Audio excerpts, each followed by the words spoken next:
Good morning, everyone. We'll get this thing started. Last day of the week. I'm sure people are looking forward to the weekend.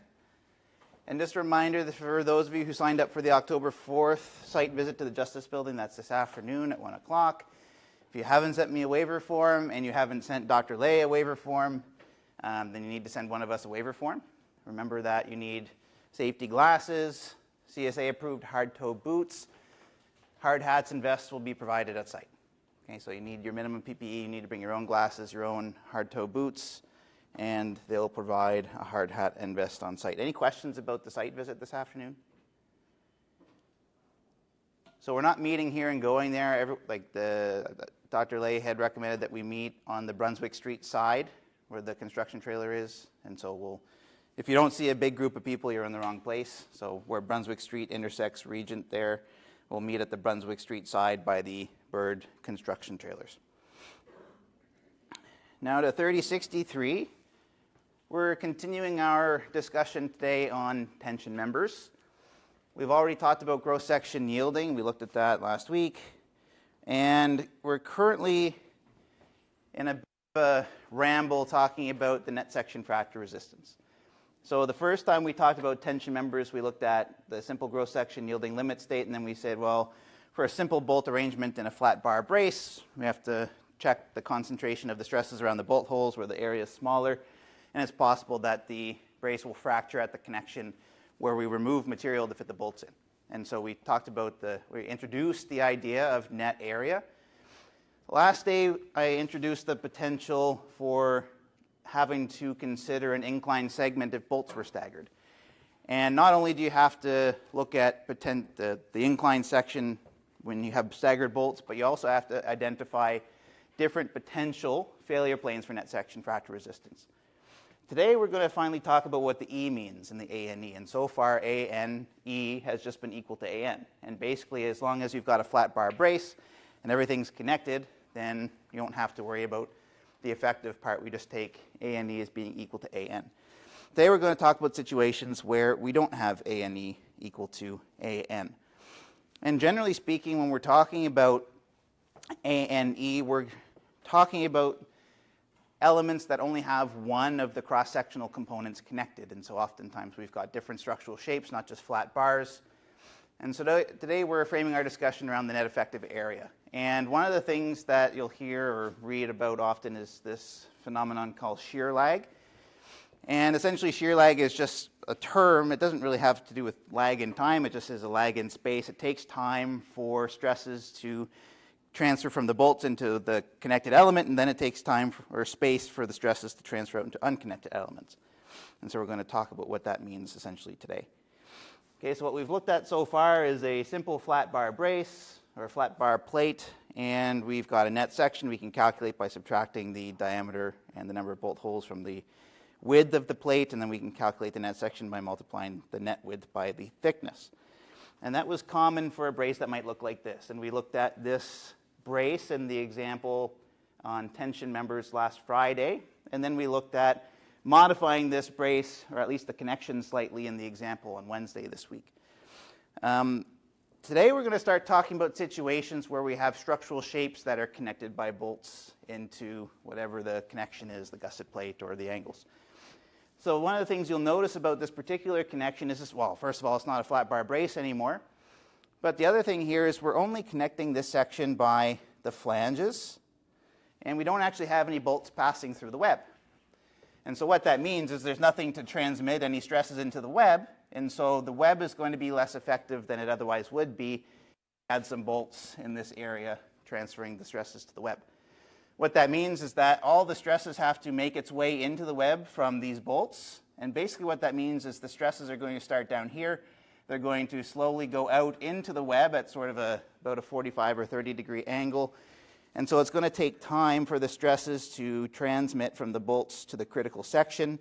And so if we kind of look how that might work, by the time you cross the critical section here where you're passing through these lines of bolts, the stresses have a little bit of length over the connection from the first bolt to the final bolt for those stresses to make their way to the critical section. Now, if you have really long connections, the stresses have plenty of space to make their way to the unconnected element. But if you have a relatively short connection, then you don't have a lot of space, and you have to start reducing the net section to account for that shear lag effect. Okay, so after this, you should be able to describe how the shear lag reduces, that's not what I wrote last time, but modifies the area effective in carrying the tensile stresses for bolted connections with unconnected cross-sectional elements. So be able to determine something called the shear lag factor for a bolted tension member that has unconnected cross-sectional elements. And finally, the goal here is to calculate the net effective area for bolted tension members with unconnected cross-sectional elements. Okay, does anyone have any questions about the motivation for talking about net effective area in today's lecture before we get going?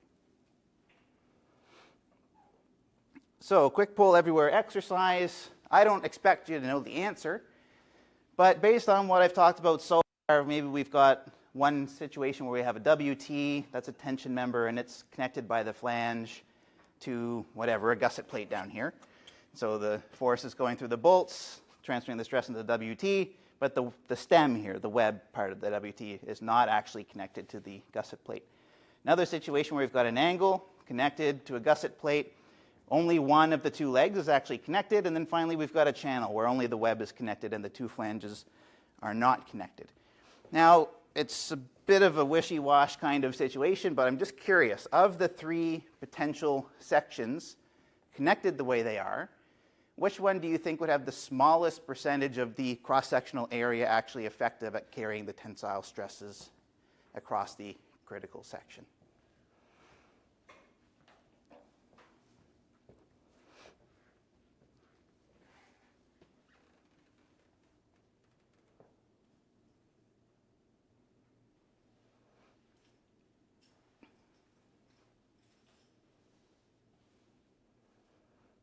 We'll give it maybe 10 more seconds to log a response if you're going to.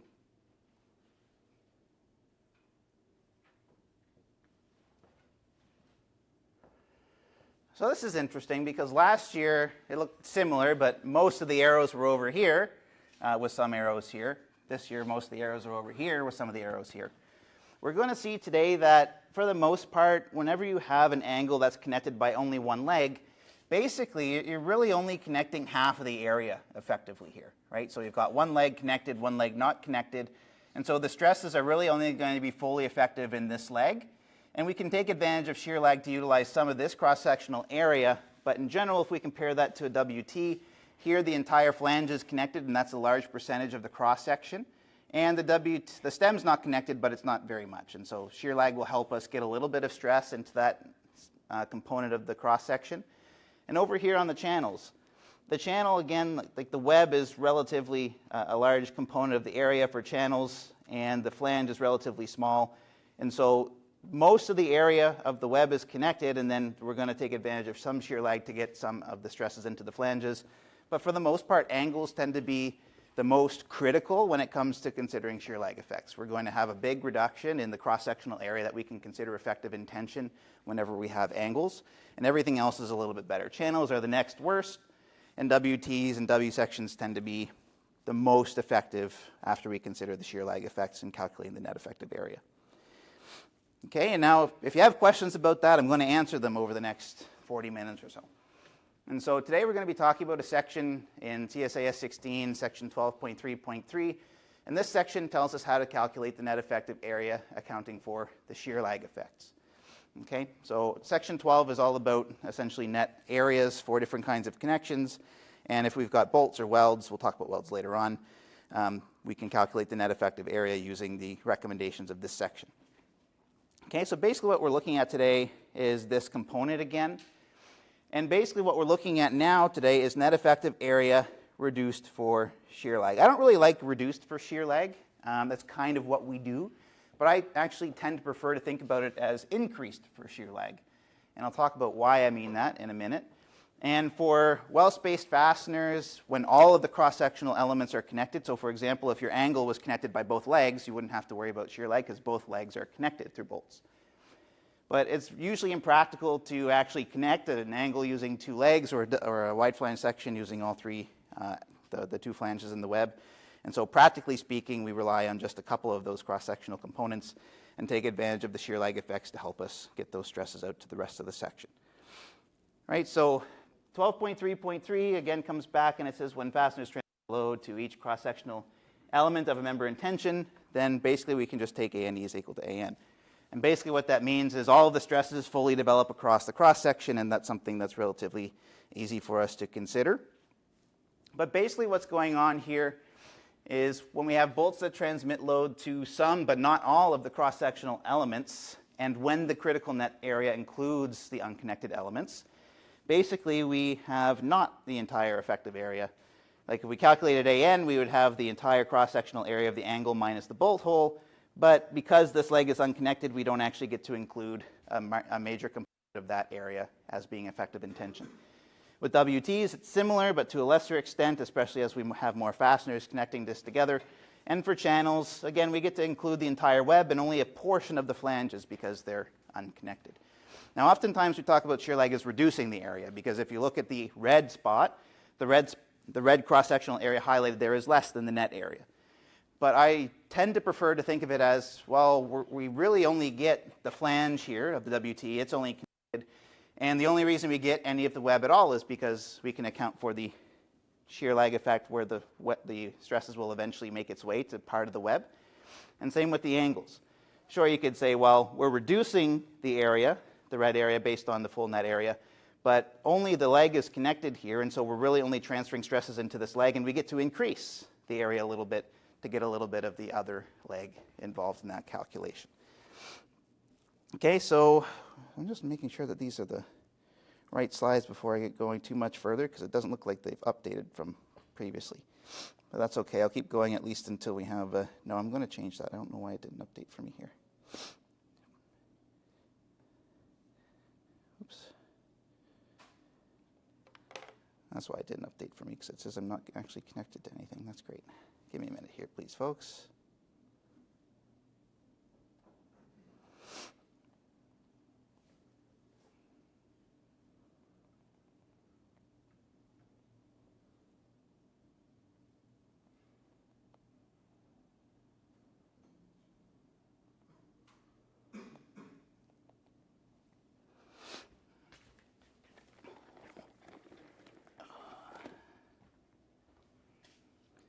It's not a lot worse than when everything kicks you out here.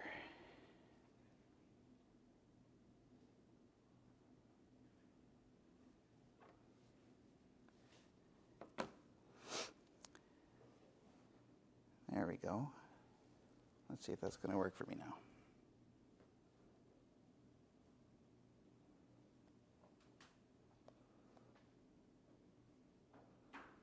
I don't think it is, and that's okay. We'll kind of work with what we've got here. So basically what we do is we do work with the entire net area, and then we essentially, once we calculate the net area, we consider what component of the cross-section is actually connected. And we take a shear lag factor, which is something that's going to be less than 1, and we multiply the net area to account for the fact that only part of the cross-section is actually connected here. And basically what this means is that ANE is going to be less than or equal to AN. We're never going to have a situation where ANE exceeds AN, because we can't throw more steel in the cross-section, and we can't account for more steel than what is actually there. And so basically we're going to do our typical AN calculations, and then depending on how much of the cross-section is actually effective in carrying the tension, we're going to reduce that net area by this factor that's going to be less than 1.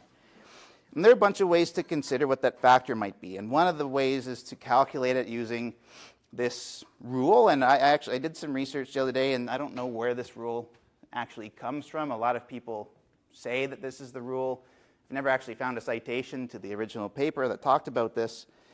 But basically what's going on here is we're starting with 1, and we're going to subtract something away from 1.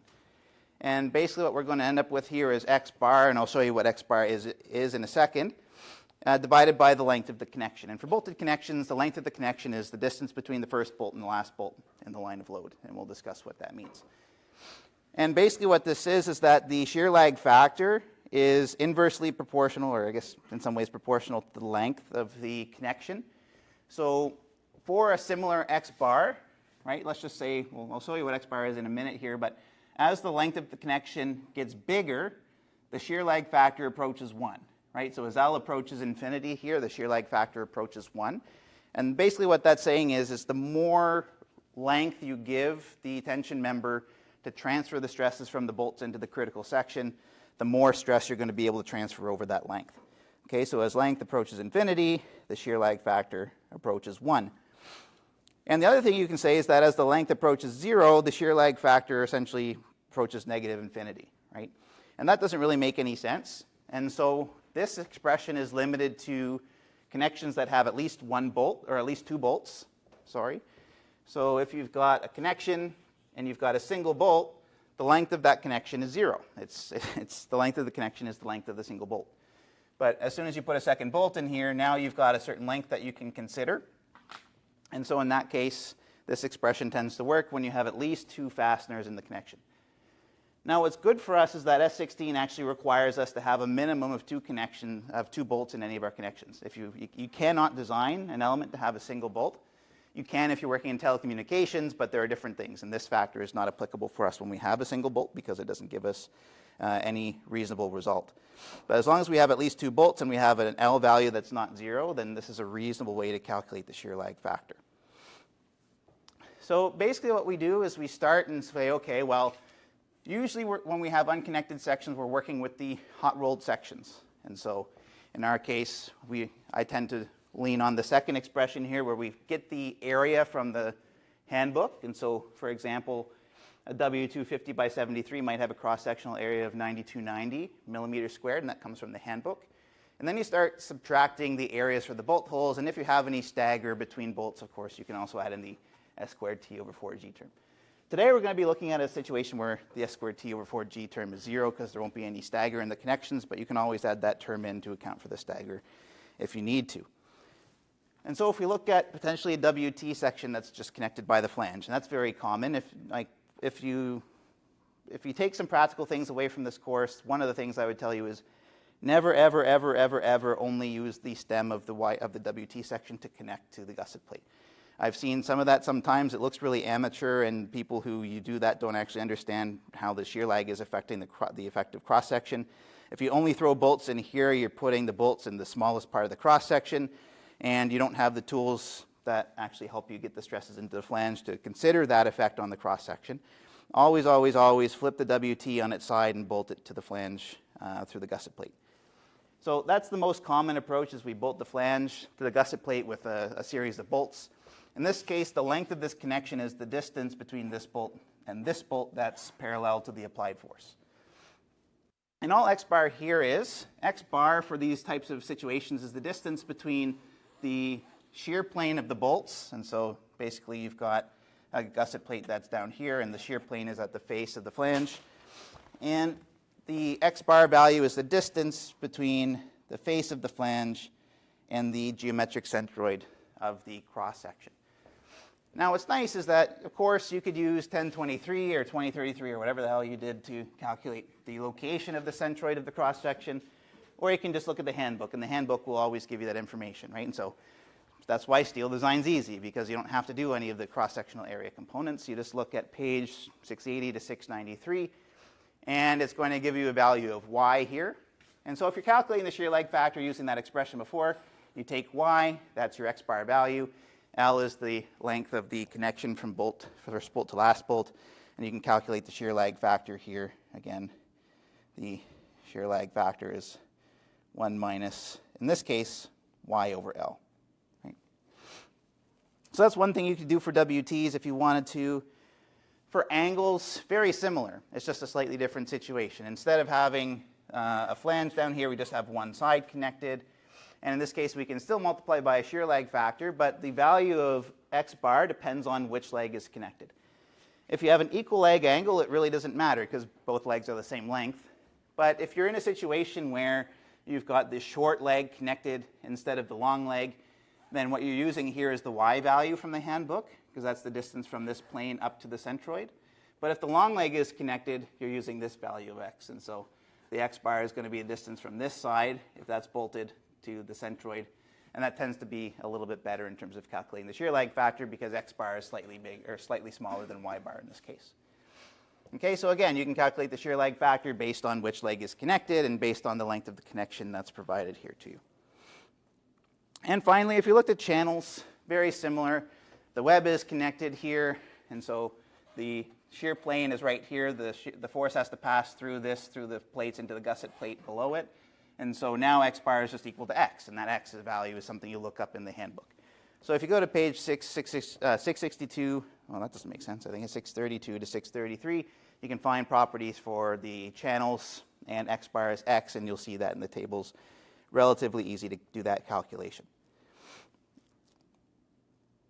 Now, maybe I'll stop there and ask if anyone has any questions so far about what we've been talking about, what the shear leg factor is, how we might be able to calculate it, and how we use that based on the net area that we'd calculate to calculate the net effective area. Any questions about what we've talked about so far? So basically, it sounds more complicated than it is when I talk about shear lag and stresses moving around. But it's not complicated. It's simple geometry. You look up x, you determine L based on the connection arrangement. Shear lag factor is 1 minus x bar over L, and you slap that on AN, and you're done. Okay, so the calculations are straightforward. The ideas are a bit complicated to get a real handle on, but the practical application of the idea is relatively straightforward. Now, it actually gets better than that for us, because in Canada, in S16, they actually tell us that, well, first of all, the connection designer doesn't, or the engineer doesn't really know what the connection is going to look like, right? I mean, me, the engineer, saying, well, I'm going to make sure that in one case, based on my structural analysis, I'm going to pick a W250 by 73 to be this brace. But I don't know anything about the connection, because I just specify the brace and I tell them how much force I designed the brace for and how much force they need to design the connection for. So I don't know what the connection is going to look like. I have an idea that it might look something like that in the picture, but I don't know the numbers, right? I don't know L. I might know x bar, but I don't know L. I don't know how many bolts I'm going to throw in there. I don't know what the spacing is going to be. But for most typical connections, if you did the exercise, I don't know, 100 times for different W sections, and you calculate the shear lag factor for those 100 different kinds of connections, at the low end, you're looking at maybe a shear lag factor of about 0.9. And so you calculate the shear lag factor a million times, and you say, well, the lower bound is about 0.79. And as a designer, I can use that to determine whether or not my wide flange section is going to be strong enough or not for the connection designer to actually be able to design a connection that works. And so all I have to do is refer to S16, and they say for a wide flange shape, an S shape, or even a WT, when the flanges are connected with at least 3 or more lines of transverse fasteners. In this case, on the left-hand side, transverse line of fasteners would be 1, 2, 3, 4, 5, 6, 7. That's a lot of bolts. It's a big brace. That has 7 lines of transverse fasteners. And basically what that's a proxy for is the length of the connection. More transverse fasteners, the longer the connection. And so if you have at least 3 lines of transverse fasteners, which you pretty much always need for WTs, or for wide flange sections, here we've got 1, 2, 3, 4 lines of transverse fasteners, then we can just take the shear leg factor as 90%. Okay, so you look at the connection, and again, you don't know, as the engineer, what it's going to be, but in this case, you basically say, well, it's going to probably have at least 3 lines of transverse fasteners. It's a heavy brace, and the connection designer would design the brace to have at least 3 transverse lines of fasteners. Okay, so you don't need to use the equation for the shear leg factor, especially if you're the engineer. You just need to know that probably for a WT or a wide flange section, the shear leg factor will be 90% or higher, and so I'll just use 90% when I'm designing the brace in the first place, and that's going to make my life a little bit easier. It's a little bit different for angles, and this actually comes from a little bit of work by Kulak and Wu in the late 1990s at University of Alberta. Basically, if you do the shear leg factor calculations based on the expression that I showed, they tend to be higher than the values that are shown here. Another way that you can determine the shear leg factor is you build a connection. Maybe it looks like that, an angle with 2 bolts. You rip the connection apart. You measure the failure load. And then you determine, based on the failure load, how much of the effective section was effective. Right? You can empirically calculate what the shear leg factor is by taking the ultimate strength divided by the ultimate strength if you had the entire net section effective, and you get a shear leg factor. So that's basically what they did. They built a bunch of connections that looked something like that. They ripped them all apart, and in general, they found that if you've got 4 or more transverse lines of fasteners for an angle, you can take a shear lag factor of 80%. And if you've got less than that, you're stuck with about 60%, which is a pretty severe factor to slap on a set of angles for that connection. Okay, so again, you just kind of look at it, and again, as the engineer, you don't really know what they're going to put in there. But for the most part, if you've got a really small angle, you're probably not going to need more than 2. If you've got a really heavy angle, you'll probably need at least 4. And when in doubt, if you have no idea how many bolts the connection designer is going to use, just take the conservative value when you're designing the angle for that tension force. Okay, so we're going to see next Friday when we talk about the design of tension members. When we don't know what the answer is, we usually take the conservative side. The last thing you want to do is, I guess, take 80% as a shear lag factor here, pass the drawings off to the connection designer and have them say, we only need 2 bolts. We don't want to use more than 2 bolts, and we don't want the gusset plate to be really big, but you've given us an angle that we can't make work anymore because we want to use 2, and we only get 60% of the net area now. You did your design based on assuming there'd be 80% of the net area. Those 2 things don't work together. And so as the engineer, yeah, you have to make sure the brace is strong enough, but you also have to make sure that when you pass it to the connection designer that they can do their job too. And we'll talk a little bit more about what that means next week. And finally, for all other shapes, and usually what that means is channels. Similar thing. If you've got 2 more transverse lines of fasteners, 75%. If you have 3 or more, 85%. And again, if you have no idea what it's going to be as the engineer, you can pick 75% and make sure your brace is big enough to satisfy net section fracture for that particular limit state. And in this case here, we've got 1, 2 transverse lines of fasteners. Again, what transverse line means is just basically line of fasteners perpendicular to the applied load. And so in this case, if we had channels, we'd go to all other structural shapes. And if I was doing my net area calculations, I would calculate AN as A minus the bolt holes, and then I'd multiply it by 75%. And that's all there really is to it. Okay, does anyone have any questions about those ideas before we kind of wrap things up with an example here? Okay, so what's frustrating is I decided at the last minute this morning that I would change the example to something much more fun. And so I am going to try and take a second just because I can here and try and re-find the slides that I wanted to use to make sure that the example was right. Downloading recent changes, finally. There we go. So the lecture was going to be much better. For some reason, the slides didn't update on me, which is fine. I think that was good enough to communicate the things that I need to communicate to everybody. Now, what's fun about this example is we have a few different pieces going on. Essentially, what we're looking at is a connection that looks something like this. I don't know the details of this connection, but I did some rules of thumb and sort of tried to figure out what would make sense in terms of sections. But let's say we've got a wide flange section as a brace. And again, if you ever see a wide flange section as a brace, that means big, big loads. Because if you've got a relatively light building and the wind's not high or the earthquake loads aren't high, you're going to have angles or WT or HSS sections. When you see W sections, you think big loads.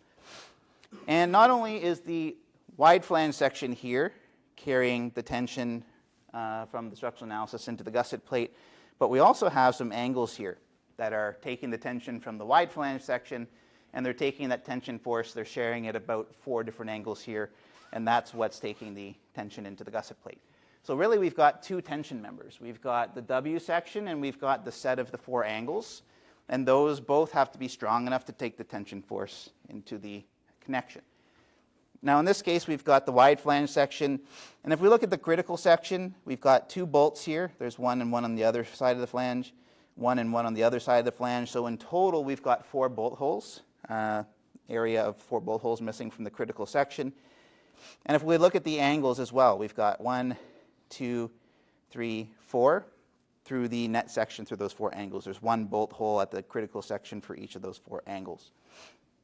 Okay, so in this case, both the angles and the wide flange section, despite the fact that the angles are connected by the leg here and connected by the leg here, they're different connections. And so here, these stresses are going through this leg. This leg's not connected. And here, the stresses are going leg, and this leg's not connected. And so we just treat it as if it's a single leg connected angle, and the wide flange section is connected by the flanges. Okay? What's nice is that these are situations that we can treat accordingly using the S16 standard. And so the example here today is to look at the two tension members. We've got the wide flange section and the angles. And what we want to do is calculate the net effective area for the wide flange section and the angles in accordance with S16, and basically determine whether the angles or the wide flange section will be the more critical tension member. Basically, we expect that if the effective net area for the angles are smaller, those are the things that are going to break apart, whereas if the net effective area for the wide flange section is smaller, that's the section that's going to break apart. Okay, so east side of the room over here, I want you to look at the W250 by 73, determine based on what we talked about today what the net effective area for that section might be. And the west side of the room, I want you to look at the angles. Remember that there are 4 angles, and so that's something you need to consider. And based on what we talked about today, I want you to figure out what the net effective area for the angles would be. Okay, so we're going to come back and look at the two potential components and compare them. And if you don't have your handbook, I gave you the information you need here. For the W250 by 73, the gross area is 9290. You can find that on some page of the handbook. And the thickness of the flange where the bolt holes are drilled is 14.2 millimeters. The angles, I've assumed that they're all 102 by 102 by 16. Each one has an area of 2970 millimeters squared, and the thickness of the leg where the bolt holes are drilled is 15.9 millimeters. Okay, west side angles, east side W section, and we'll come back and look at the example in a bit more detail once you have an opportunity to try and go through that process.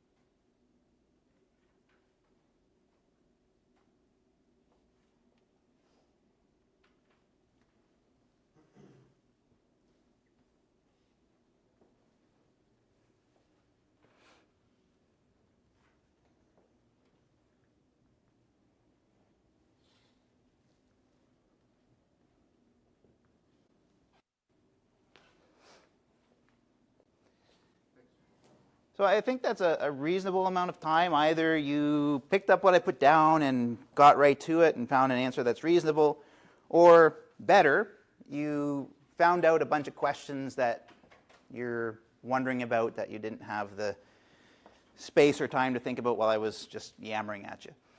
Did anybody come up on the east side here with a value for the 250 by 73 that they're confident in sharing? 7287. Let's write that down maybe. Anyone have a different value? Anyone get a value? How about the west side for the angles? Does anyone have an angle, a net effective area they're confident in sharing?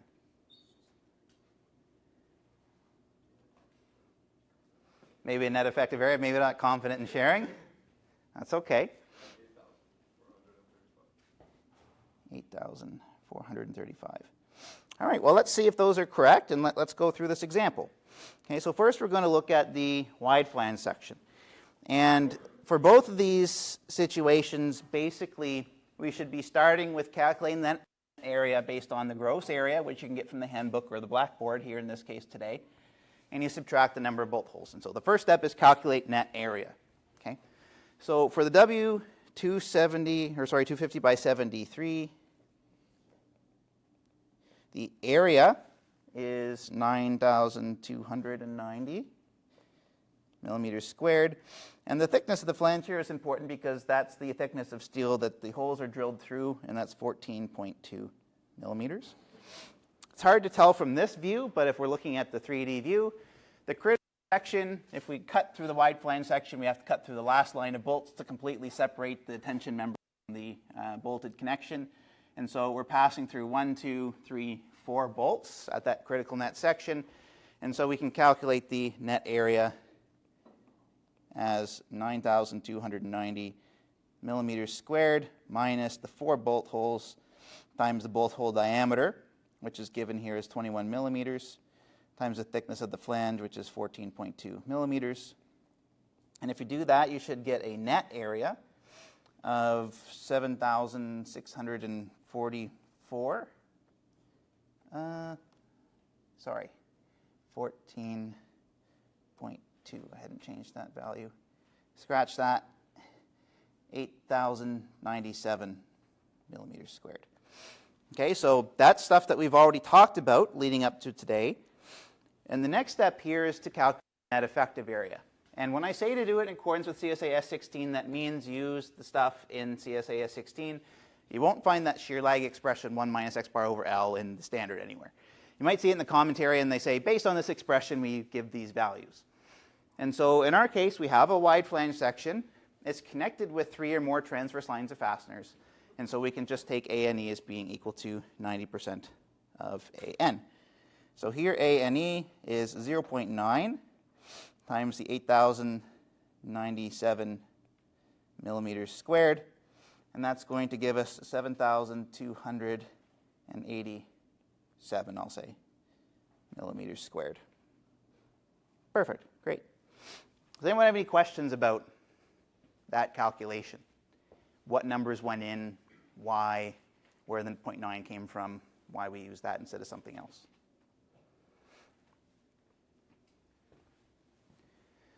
Okay, so that's the wide flange section. Now we need to look at the angles. So for the L2, might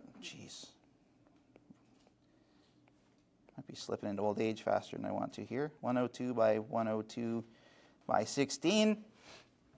A single angle, L102 by 102 by 16, has an area of 2,970 millimeters squared. So what we can do, it doesn't really matter what you do. You just have to consider the fact that that's one angle with 1 bolt hole through it, and you've got to consider the fact that there are 4. And so what I'm going to do here is I'm just going to look at a single angle. Okay, and in this case, the tension force is pulling on this section of angle back to the gusset plate. The critical section has to separate this part of the angle from the bolts. And so if I pass through one angle, I pass through a single bolt hole here. And so I'll work with one angle at a time, and then we'll account for the fact that we've got 4 at the end here. And so for a single angle, AN is 2,970 millimeters squared minus a single bolt hole times the 21 millimeter bolt hole diameter. And the thickness of the leg that's drilled out is 15.9 millimeters. And if we do that calculation, which I guess, did I do it that way? I did not do it that way. That's okay. Minus 1. A single angle's net area is going to be 2,636 millimeters squared. Now that's the net area calculation. One angle has a net area, once we take away the bolt hole, of 2,636. ANE is a shear lag factor multiplied by that area. And if we go back to this component, I know I had said, you can use the conservative value if you want. In our case, we know how many transverse fasteners we've got. We've got 4. And so we can actually calculate ANE using 80% of the net area that we calculated. Okay, so ANE is 0.8 times 2,636 millimeters squared. That gives us a value of 2,109 millimeters squared. And then we have to account for the fact that we actually, in that connection, have 4 of those angles. Okay, so we'll take 4 times 2,109 millimeters squared. And to calculate the tensile resistance of those angles together in the connection, we would use a net effective area of 4 times that value. 4 times. So our net effective area would be 8,435 millimeters squared. Great. Okay, so there are 2 different components. One is a wide flange section carrying tension, its net area was a value, and because it's only connected by the flanges, we had to reduce that area for our calculations using a shear lag factor of 0.9. We get 7,287 millimeters squared for the wide flange section. And if we look at the individual angles and consider the fact that we've got 4 of them, the net area for one angle is 2636, but we're only allowed to use 2,109 of that area because only one leg is connected. And then when we account for the fact that we've got 4 of them, we get a total area of those angles of 8,435 millimeters squared. Now again, calculations are important, the conclusions are more important. Which of these two components is critical as the tension member that would limit the capacity of the brace and its connection? The W section. It's got the smaller effective area, right? So as long as the steel material grade is the same, if they're both 350W, then in this case, the wide flange section would be the critical component because it has less effective area, so it's going to fracture first. And I guess even if it's 300 and 350, the FU is the same, and so in that case, as long as the ultimate strengths are the same for your two steels, then the wide flange section is going to be critical here. Okay, does anyone have any questions about either of those calculations, why we did them, and what the conclusion was based on those calculations? Okay, so now you should be able to describe how shear lag reduces the area effective in tension for elements with unconnected cross-sectional elements. You should be able to determine the shear lag factor for both the connection members with unconnected cross-sectional elements. The easiest way to do that is using the S16 quick factors. Okay? You can use the equation sometimes if you want, but in this class I won't ask you to do that. And finally, calculate the net effective area for both the tension member with unconnected cross-sectional elements. Okay, does anyone have any questions about what we talked about today in lecture before wrapping it up for the weekend? Okay, well, I'll see some of you this afternoon. And the rest of you have a good weekend.